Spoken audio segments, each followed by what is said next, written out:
प्रेम। जय गुरुदेव बोल रहे हैं। जय गुरुदेव। परमार्थी प्रेमी भाई बहनों, जिस रास्ते पर हम सब भी चल रहे हैं, यह रास्ता संसार से बिल्कुल अलग है। अगर कोई जीव चाहे कि हम संसार भी अपना बसा लें, परमार्थ भी बना लें, तो महापुरुषों ने लिखा, जैसे रात और दिन एक साथ नहीं रहते। अगर रात आई तो दिन चला गया और दिन आया तो रात चली गई। ऐसे ही जब जीव भक्ति के रास्ते पर चलते हैं, अगर जीव भक्ति करने लगते हैं तो दुनिया में तकलीफें उनके सामने खड़ी होती हैं, क्योंकि जिस देश में हम सब लोग रह रहे, ये काल और माया कभी भी नहीं चाहते, मन कभी भी नहीं चाहता कि जीव भक्ति करके अपने घर निकल जाए। महापुरुष हम जीवों की भलाई के लिए अथक परिश्रम करते रहते हैं। हम सब लोग संगत में आकर अगर अपना एक ही निशाना रखेंगे, अपनी जीवात्मा के कल्याण के उद्देश्य से अगर हम सब लोग सेवा भक्ति में लगे रह गए, अपनी अपनी कमियों और बुराइयों को ढूंढते रह गए, जो कमी और बुराइयां हम लोगों के अंदर, अगर हम लोग उसको निकालने का प्रयास करें, तो इस परमार्थी रास्ते पर हम सब लोग काबिलियत पा सकते हैं। वैसे अपनी कमी और अपनी बुराई अपने आप को जल्दी महसूस नहीं होती। हमारे अंदर क्या कमी बुराई है, हम अपनी कमियों को जल्दी पकड़ नहीं पाते, लेकिन ये कमियां सबके अंदर भरी होती हैं। अच्छाई बुराई सभी में भरी है, बिना कमी का कोई आदमी नहीं है। जिस देश में हम सब लोग रहते हैं, ये कमी का देश है। यहाँ अच्छाई और बुराई दोनों चीजें हैं। अगर कुछ अंदर में अच्छाई होगी तो कुछ न कुछ बुराई भी होती, और ये चीज सबके अंदर रहती है। महापुरुष इस धरती पर बिल्कुल निर्मल होते हैं। हम सब लोग जिस देश दुनिया में रह रहे हैं, यहाँ दोनों चीजें मिला करके ही यहाँ की रचना की गई। गुण और दोष, अगर किसी के अंदर कुछ गुण है तो कुछ न कुछ दोष भी रहता है। कुछ अच्छाई है तो बुराई भी रहती है। लेकिन जब महापुरुष मिल जाते हैं, अगर हम सब जीव सत्संग के वचनों को ध्यान से सुनते रहें, अपनी अपनी कमियों को हम आप ढूंढते रहें कि हमारे अंदर क्या कमी है, और ये कमियां धीरे धीरे दूर होने लगे, तब तो हम आप इस रास्ते पर चलने के काबिल हो जाते हैं। लेकिन हम सब लोग अगर अपनी तरफ देखें तो हम लोग अपनी कमियों को छिपाते हुए, अपने को चतुर चालाक बुद्धिमान समझते हुए दूसरे की कमियों को बराबर जाहिर करते रहते हैं कि उनमें ये कमी है, उन्होंने ऐसा कर दिया, उन्होंने ऐसा कह दिया। परमार्थी प्रेमी भाई बहनों, जब हम सब लोग दूसरे की कमियों की तरफ देखते रहेंगे, अगर अपनी तरफ नहीं देखे तो इसी में अपना समय निकल जाएगा। अगर हम आप किसी के ऊपर अंगुली उठा रहे कि भाई इनमें ये कमी, तो जब भी हम आप अगर अंगुली उठाएंगे, एक अंगुली किसी के ऊपर उठाएंगे, तो ये अंगुली ये साबित करती है कि अगर उस आदमी के अंदर थोड़ी कमी है, तो ये 3 अंगुलियां अपने तरफ इशारा करती हैं कि आप अपने को देखिए।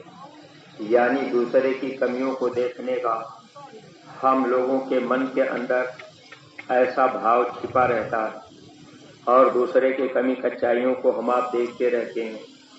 परमार्थी प्रेमी भाई बहनों, जैसे कोई बीमारी हो जाती है, अगर डॉक्टर दवा दे दिए दवा हम आप खाते, लेकिन अगर दवा पच नहीं पाई, उल्टी हो गई, तो वो दवा काम नहीं करती, बीमारी जाने वाली नहीं।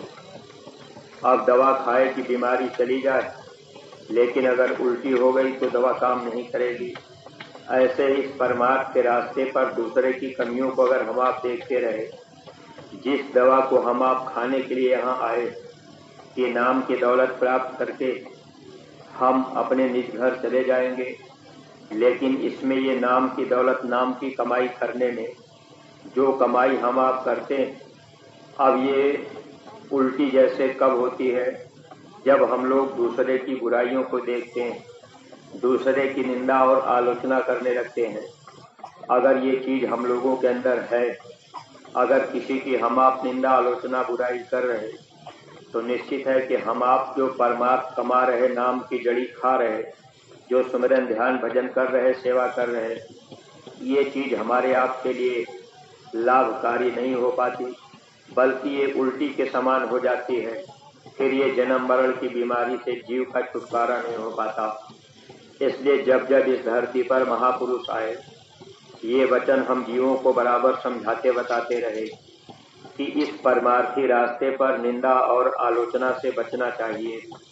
वैसे तो महापुरुषों ने साफ साफ लिखा था, अगर कोई हमारी आपकी निंदा करे, जैसे आप परमार्थी रास्ते पर चल रहे, आप सही काम कर रहे, आप गुरु आदेश में अपने को चला रहे, लेकिन उसके बावजूद भी कोई आपकी बुराई करे, तो उसमें जीव को घबराना नहीं चाहिए, बल्कि अगर कोई निंदा आलोचना करे, तो कबीर साहब ने लिखा कि निंदक को दूर नहीं करना चाहिए। निंदक नियरे राखिए आंगन कुटी चवाए। निंदक को अपनी कुटी में, अपने घर में रखना चाहिए और उसको व्यवस्था देकर, ताकि ये रहेगा मेरी निंदा करेगा तो हमारा परमार्थ बनता जाएगा। लेकिन अब हम आप थोड़ा अपने पर ध्यान दें और विचार करें। कोई अगर हमारी निंदा करेगा तो हम अपने कमरे में उसको नहीं रख पाएंगे, पास नहीं रखेंगे। कोई आपकी बुराई निंदा करेगा तो आप भी ऐसा करेंगे कि भाई इसको दूर ही रखा जाए, इससे हमारा कोई तालमेल नहीं। महापुरुषों ने लिखा कि निंदक दूर न कीजिए, कीजिए आदर मान। निंदक को दूर नहीं करना चाहिए, बल्कि उसका आदर करना चाहिए, मान करना चाहिए, यानी उसको सम्मान देना चाहिए। ये काम हम आप नहीं कर पाते, लेकिन महापुरुष हर जीवों को सम्मान देते हैं और सब जीवों से काम ले लेते हैं। लेकिन जो जिस रास्ते पर चलता रहता है और उसी का फल उनको मिलता रहता है। अगर हम आप परमार्थी रास्ते पर चल भी रहे, कहीं हम आप निंदा आलोचना किसी की कर रहे, तो निश्चित है कि हम आप यहाँ धोखा खा रहे हैं। इसलिए परमार्थी प्रेमी भाई बहनों, ये वचन हम आप अपने जीवन में जब याद रखेंगे, बुराइयों से हम आप बचते रहें, निंदा आलोचना से बचते रहें, तो हम लोगों का परमार्थ बनता जाएगा। अगर कोई बुराई कर रहा और उस बुराई को हम आप जान भी रहे कि ये आदमी मेरी बुराई करता है, निंदा करता है, तो उससे हम आप प्रेम रखेंगे, तो अगला व्यक्ति और ज़्यादा निंदा करेगा, क्योंकि अगला आदमी समझेगा कि इनको नहीं मालूम ये हम इनकी निंदा करते हैं। तो जब निंदक को हम आप नज़दीक करेंगे तो परमार्थ बनता जाएगा, क्योंकि वो निंदा करेगा, अब वो सोचेगा कि इनको मालूम नहीं, अब वो अपने को चतुर चालाक समझकर निंदा और बुराई में लगा रहेगा और हम जीवों का काम बनता जाएगा। इसीलिए महापुरुषों ने लिखा है, निंदक है पर स्वार्थी, करे भक्त का काम, करे भक्त का काम जगत में निंदा करते, जो वे होते ना ही भक्त कहवा से करते। पलटू साहब फरमा रहे कि हे इंसान, अगर इस दुनिया में निंदा करने वाले लोग न रहे तो भक्तों का पार होना मुश्किल होगा। निंदक है पर स्वार्थी, करे भक्त का काम, वो दूसरे को लाभ देते हैं। जो लोग निंदा करते, करे भक्त का काम जगत में निंदा करते, वे केवल निंदा आलोचना में ही लगे रहते हैं, हमेशा बुराई किया करते हैं। लेकिन महापुरुषों ने साफ लिख दिया कि निंदा करने वाला व्यक्ति जाएगा कहाँ, अगर मान लीजिए हम आप गुरु महाराज के बताए रास्ते पर चल रहे, हम सब लोग सुमिरन ध्यान भजन कर रहे, सेवा भी कर रहे, अगर ये गुण हम लोगों के अंदर होगा या ये बुराई हम लोगों के अंदर अगर है, अगर हम लोग किसी की निंदा आलोचना कर रहे तो निंदा करने वाला व्यक्ति फिर कहाँ जाएगा? और ये बातें हम लोग अपने अपने ऊपर उतारेंगे। महापुरुषों ने लिखा कि आपहु नरके जाए, यानी निंदा करने वाला व्यक्ति नरक जाता है। आपहु नरके जाए भक्त का करे निवेरा, फिर भक्तन के हेतु करे 84 फेरा, यानी निंदा करने वाला व्यक्ति वो नरक जाता है और फिर वो 84 का चक्कर लगाता है और वो भक्तों के काम को करता है। इसलिए परमार्थी प्रेमी भाई बहनों, भक्ति के रास्ते पर सबको सजग रहना चाहिए। अगर हम लोग इस रास्ते पर चल रहे, कहीं हम आप किसी की निंदा आलोचना बुराई कर रहे, तो अब निंदा करने से तो अपना परमार्थ बिगड़ेगा। अब हम आप सोचेंगे चलो भाई गुरु महाराज मिल गए, नाम दान मिल गया, हम पार हो जाएंगे। लेकिन अगर निंदा में ही लगे रह गए तो महात्मा तो यही बात बता रहे कि निंदा करने वाला व्यक्ति नरक जाता है। आपहु नरके जाए भक्त का करे निवेरा, फिर भक्तन के हेतु करे 84 फेरा। पलटू धोबी अब मिलियो है, धोवत है बिंदाम, निंदक है परस्वार्थी, करे भक्त का काम। यानी निंदा करने वाला व्यक्ति एक तरह से धोबी का काम करता है। अगर हम आप परमार्थी रास्ते पर चल रहे, गुरु आदेश में अपना काम कर रहे, सेवा भक्ति सिमरन ध्यान भजन कर रहे, इसके बावजूद भी कोई निंदा आलोचना करता है तो निंदा आलोचना करने वाले जीव फिर 84 जाएंगे। यानी वो साबुन से हमारी आपकी सफाई करते हैं। जिसकी निंदा होती है सच्चे रास्ते पर चलने के बाद भी जो निंदा करता है वो साबुन की तरह उसके मैल को साफ करता है। इसलिए हम आप इन बातों को अगर ध्यान में रखा करें, हम आप किसी की निंदा आलोचना न करें, क्योंकि महापुरुषों के पास हर तरह के लोग रहते हैं। स्वामी जी महाराज बताया करते थे, एक बार पूज्य महाराज जी मथुरा में बता रहे कि ये तो घाट है, यहाँ हर तरह के लोग आते हैं, यहाँ सांप गोजर बिच्छू सब तरह के लोग रहते हैं। अब यह है कि जब हर तरह के लोग रहेंगे, जैसे समुद्र में हीरा और कीचड़ दोनों पाया जाता है, कीचड़ भी मिलेगा और हीरा भी समुद्र में मिलता है, ऐसे ही सत्संग समुद्र के समान होता है। जब महापुरुष आते हैं, सत्संग जारी करते हैं, तो यहाँ अच्छे बुरे हर तरह के लोग आया करते हैं। लेकिन अगर हम आप अपने अपने को देखते रहेंगे और अपनी अपनी बुराइयों को देखते रहें, अपना निशाना सीधा रखें गुरु की तरफ और गुरु के वचन वाणियों को हम आप माने, तो हमारी आपकी जीवात्मा का कल्याण संभव है। अगर हम आप गुरु के वचन वाणियों पर ध्यान नहीं दे पाए, सत्संग में हम आप लगे रहे, सेवा करते रह गए, उधर निंदा आलोचना भी करने में लगे रह गए, तो ये दवा तो काम करेगी नहीं, फिर अपना ये मानव जीवन व्यर्थ चला जाएगा। और जब ये जीवात्मा इस शरीर से निकलती है, अगर हमारे आपके पास कोई कमाई नहीं है, तो फिर अब ये जीव तो यहाँ जो भावनाएं, जो इच्छा, जो चाह होती है, उसी के अनुसार ये जीव यहाँ रुक जाते हैं। इसलिए स्वामी जी महाराज ये बात बताया करते थे कि आप अपने घर जाने की आशा बांधो, सबके अंदर एक इच्छा और आशा बनी रहे कि हे मालिक, इस जन्म में आप पार कर दीजिएगा, हमको दुनिया से कोई मतलब नहीं, क्योंकि दुनिया आज नहीं तो कल छूट जाएगी। ये बात तो हम सब लोग जान ही रहे। सासों की पूरी होगी, घर परिवार नातेदार रिश्तेदार सगे संबंधी छूट जाएंगे। अब यह है कि अगर रास्ता मिल गया, गुरु मिल गए, हम आप भक्ति के रास्ते पर आ गए, अगर इसमें थोड़ा पहले ही संसार छूट जाए, बुरे लोगों का साथ अगर छूट जाए, हम आप अच्छे समाज में आ जाएं और अच्छाइयों को अपने अंदर ले आकर हम लोग स्मरण ध्यान और भजन में लग जाएं, फिर सेवा और भक्ति में लग जाएं, तो ये जीवन हम लोगों का सार्थक बन जाएगा। ये जीवात्मा जन्म मरण की पीड़ा से छुटकारा पा जाएगी। तो महापुरुष तो केवल जीवात्मा के कल्याण का उद्देश्य बनाकर इस धराधाम पर आते रहे। गुरु महाराज सुनाया करते थे, हम आए वही देश से जहाँ तुम्हारो धाम, हम जीवों को निर्घर पहुंचाने के लिए महापुरुष आए। उनका एक ही लक्ष्य रहा, लेकिन यहाँ महात्मा जो हम लोगों के लिए ये साधन तैयार करते हैं सेवा का, ताकि ये जीव सेवा करें। हालांकि कुछ लोगों को शंका भी रहती, कुछ लोग उल्टी सीधी बातें भी महात्माओं के प्रति करते हैं। कुछ लोग ये कहा करते हैं कि महात्मा तो बड़े मायावी होते हैं, इतनी जमीन, इतना धन दौलत, रुपया पैसा। एक बार एक सत्संगी, अब उनको सत्संगी तो नहीं कहा जा सकता, क्योंकि नाम दान लेने के बाद सब लोग सत्संगी नहीं हो जाते। स्वामी जी कहते थे कि नाम दानी बहुत हो गए, सत्संगी कोई कोई। तो सत्संगी के भी कुछ लक्षण अलग होते हैं। नाम दान कोई पा गया, मथुरा आ गया, अब वो सोचे कि हम तो भाई सत्संगी हो गए। लेकिन प्रेमी भाई बहनों, ऐसा नहीं होता। तो देखिए, जब महापुरुष मिल जाते हैं, अब नाम दान तो बहुत से लोग लिए, लेकिन वही नामदानी प्रेमी एक बार कहने लगे, वो नामदानी थे, कहने लगे गुरु महाराज को मोह ममता थी। तब तो गुरु महाराज मथुरा और कितौरा इतनी जमीन तैयार किए। अगर उनको मोह न होता तो वो चुपचाप बैठ करके भजन करते।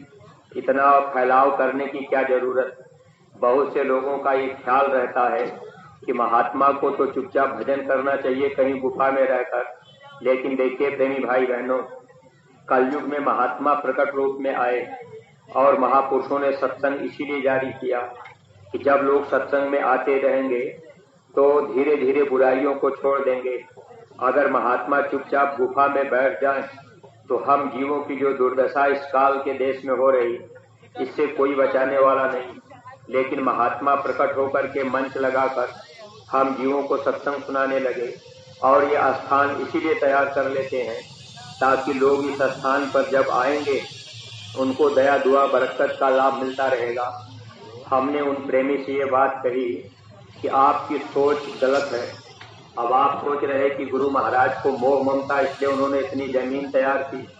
मैंने कहा अगर गुरु महाराज को मोह ममता होती तो वो भी अपनी शादी कर लेते, बच्चा पैदा करते, सब अपने बच्चे को ही दे के जाते।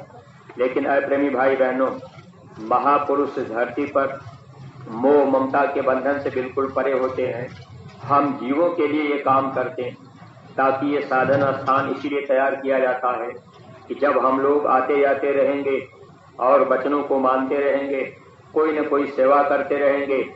अब वही महात्मा कुछ न कुछ कराते रहते हैं। अब उसी में बहुत से लोगों का मन खराब होता है कि अरे भाई ये सेवा भी ऐसे की गई। अब मान लीजिए कोई चीज, अगर जैसे अब आप पत्थर लगा रहे, आप तो खूब मेहनत से कर रहे हैं, लेकिन अगर पूज्य महाराज जी कहे कि इसको उखाड़ दीजिए, दोबारा फिर लगाइए, तो मन खराब होने लगेगा कि भाई हमने इतना परिश्रम किया और फिर इसको उखड़वा रहे। ऐसे ही देखिए 72 बार जो चबूतरा महापुरुष ने बनवाया और बिगाड़ने का आदेश देते गए, चबूतरा बनाओ बिगाड़ो, तो हम लोग इन बातों को भूलने लगते हैं, मन के अंदर दूसरा ख्याल पैदा होने लगता है। इसलिए परमार्थी प्रेमी भाई बहनों, सेवा में सिर्फ एक बात ध्यान रखना चाहिए कि हमें जो आदेश मिल गया हम आप वो सेवा करें, और फिर जो महापुरुष जैसे कहें हम आप उसको ऐसा करते चलें। चाहे जितनी बार बनाना बिगाड़ना पड़े, उसमें कभी भी अपने अंदर किसी तरह का भाव नहीं आना चाहिए। अगर भाव अलग हो गया, मन ने कह दिया करे पहले ही बता दिए होते तो हम ऐसे कर देते, लेकिन बाद में क्यों बताए, तो यहाँ हम आप धोखा खाते हैं। इसलिए हर परमार्थी प्रेमी को ध्यान रखना चाहिए कि महापुरुष जो कहे वही करना चाहिए। गुरु गोविंद सिंह जी जब एक बार राजस्थान में बीकानेर की तरफ गए, अब उनके साथ में जो प्रेमी थे उन्होंने आम का पेड़ लगा हुआ था। अब उन्होंने कह दिया कि देखो कितने सुंदर आम फरे हुए। अब वो प्रेमी जो साथ में रहते थे उन्होंने कहा गुरु महाराज ये आम नहीं है, आक है, यानी मदार का पेड़ होता है, आम जैसे उसके फल होते हैं, उसमें रुई के फुब्बारे निकलते हैं, रुई। अब वो प्रेमी कह दिए गुरु महाराज ये आम नहीं, ये आक है। अब उस समय उन्होंने कहा अरे अगर तुम कह देते कि ये आम है तो ये आम यहाँ तैयार हो जाता।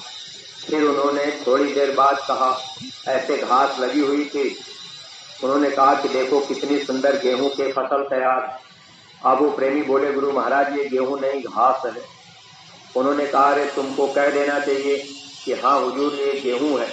अगर तुम कह देते कि ये गेहूं हो जाता, अब चलो तुमने तो बात काट दी, लेकिन अब तुम जब चले जाओगे, तुम्हारे मरने के बाद फिर यहाँ आम और गेहूं भी होने लगेगा।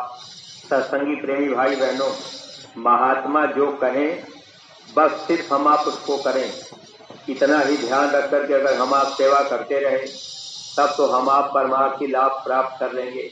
और निंदा आलोचना से हम आप बराबर बचते रहें, ताकि हम जीवों का काम बन जाए। तो जो भी परमार्थी प्रेमी भाई बहन हम आप यहाँ सेवा के उद्देश्य से आए हुए हैं, तो अपना समय थोड़ा सेवा में जरूर लगाया करिए।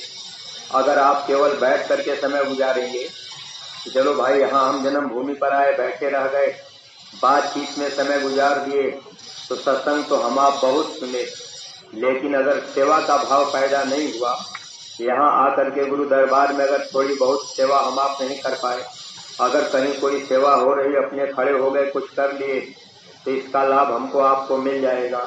अगर बैठे बैठे समय इधर उधर में बातचीत में गुजार देंगे, तो ये समय हमारा आपका व्यर्थ चला जाएगा। इससे सत्संगी प्रेमी भाई बहनों, सेवा में बराबर अपना सहयोग और अपना भाव विचार अच्छा रहे।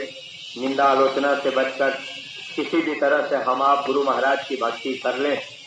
वैसे तो स्वामी जी महाराज कहा करते थे कि बच्चे तुम भक्ति करने के लायक नहीं हो, तुमको जबरदस्ती भक्ति के लाइन पे खड़ा किया गया है।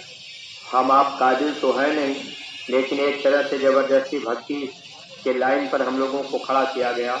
तो हम आप इस रास्ते पर चलें और अपनी अपनी बुराइयों को देखते रहें, अपने को संभालें, मालिक से बराबर प्रार्थना करते रहें कि मालिक आप मुझे ऐसी सद्बुद्धि ज्ञान दीजिएगा ताकि हम आपके काम आएं और ये मेरी जीवात्मा जन्म मरण से बच जाए, ये तन मेरा पाना सार्थक बन जाए। प्रेमी भाई बहनों, इन्हीं शब्दों के साथ में हम अपनी वाणी पर विराम दे रहे। कोई बात अगर अटपटी सी लगी हो तो आप लोग अपना छोटा भाई बेटा समझकर क्षमा कीजिएगा। सब लोग प्रेम के साथ वाणी के पावन नाम का उच्चारण करेंगे। जय गुरुदेव, जय गुरुदेव नाम के साथ प्रभु का पावन नाम। बाबा जय गुरुदेव जी महाराज का कहना है, बाबा जय गुरुदेव जी महाराज की अर्जी है।